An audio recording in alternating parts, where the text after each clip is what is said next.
L'utilisation d'une GMAO qui va automatiser tout le processus, c'est quelque chose qui permet de fiabiliser toute la chaîne. Donc c'est une des raisons pour laquelle on a choisi de mettre en place une GMAO sur le dock flottant.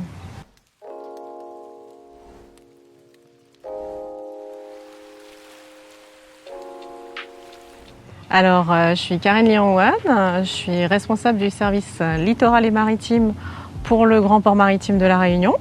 C'est un service qui gère à la fois la partie maritime avec 5 navires et les moyens de mise au sec des navires du port, dont le dock Titan qui est derrière moi. Dernière arrivée chez nous en fin d'année dernière, le dock Titan qui va pouvoir lui mettre au sec des navires jusqu'à 4600 tonnes pour réparation ou inspection des parties qui se trouvent habituellement sous l'eau. Pour le dock flottant, étant dans une activité commerciale, on se doit d'avoir un taux de disponibilité qui va être le meilleur possible et donc on a besoin de pouvoir organiser la maintenance avec toute la rigueur possible et la meilleure anticipation de manière à avoir ce taux de disponibilité et le moins de panne possible ou d'arrêt pour des raisons d'entretien ou de maintenance corrective.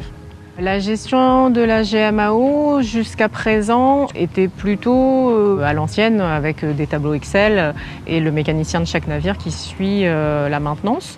Alors le dock flottant est à la fois un outillage et il se rapproche en termes de réglementation d'un navire.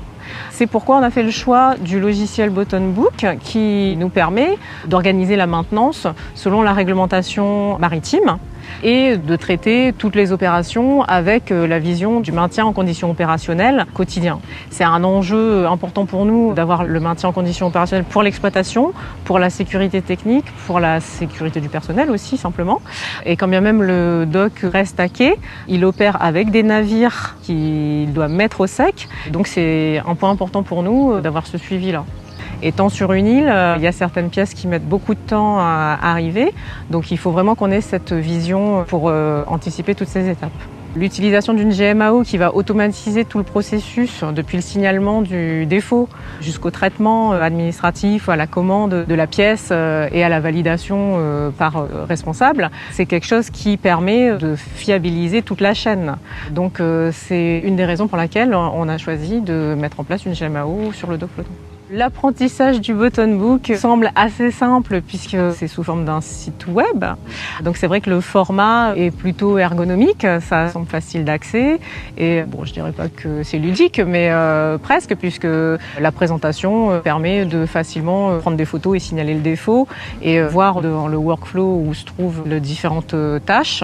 Donc ça me semblait assez simple de prise en main. Ouais. Les principaux avantages du Bottonbook pour moi sont de faciliter les signalements et tous les traitements qui vont plus être papier mais qui vont être directement faits par l'application, comme on parlait des signalements de défauts, etc.